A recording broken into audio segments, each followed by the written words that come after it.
लोकसभा के अंदर एनडीए की राह है मुश्किल में। विपक्ष ने तेवर दिखाने शुरू कर दिए हैं।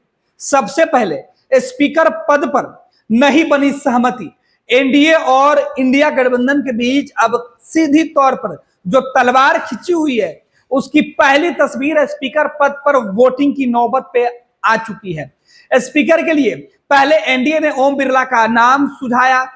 समर्थन लेने की बात हुई कि विपक्ष से ओम बिरला के नाम पर समर्थन मांगा जाए। विपक्ष के नेताओं से राजनाथ सिंह जैसे वरिष्ठ नेताओं ने बातचीत करने की कोशिश की, लेकिन वो बातचीत सफल नहीं हो पाई।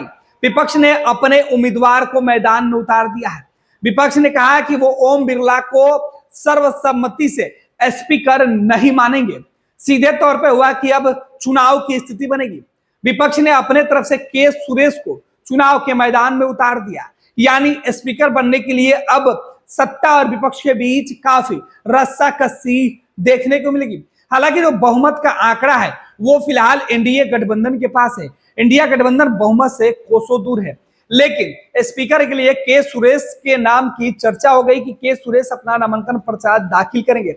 इधर ओम बिरला ने नामांकन पत्र भर दिया। एनडीए के तरफ से जो उम्मीदवार बनाया गया था लोकसभा स्पीकर के लिए, अब विपक्ष की तरफ से के सुरेश ने भी अपना पर्चा भर दिया है।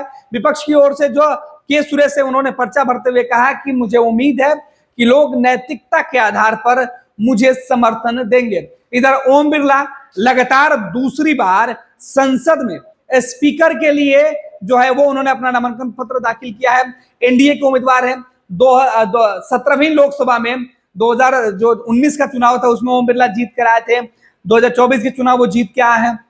17वीं में वो स्पीकर थे और अब 18वीं लोकसभा में भी ओम बिरला के ऊपर ही एनडीए यानी नरेंद्र मोदी की अगुवाई वाली जो गठबंधन की सरकार है उसने दाव खेला है। यानी अब एनडीए की तरफ से ओम बिरला स्पीकर के जो चेहरा है वो निकलकर सामने आए हैं। ओम बिरला ने अपना नामांकन पत्र दाखिल करते हुए सभी सहयोगी दल के नेताओं का जो है आभार जताया है। और अब जब विपक्ष की तरफ से जो स्पीकर पद पर नामांकन की बात निकल के सामने आई, उसके बाद अब लोकसभा के अंदर जो स्थिति है वो तनावपूर्ण बनी हुई है। पहले विपक्ष ने कहा कि उन्हें डिप्टी स्पीकर चाहिए, लेकिन सत्ता की तरफ से फिलहाल कोई बातचीत नहीं हुई थी। इस बार अब ओम बिरला के सीधे तौर पर अब नामांकन पत्र दाखिल करने के साथ साथ विपक्ष की तरफ से भी जब उम्मीदवार उतार दिया गया है, तो अब स्पीकर के सीधे तौर पर चुनाव के लिए वोटिंग की नौबत दिखाई पड़ रही है। अब देखना है कि विपक्ष अपनी एकजुटता किस तरीके से स्पीकर के चुनाव तक बरकरार रखता है।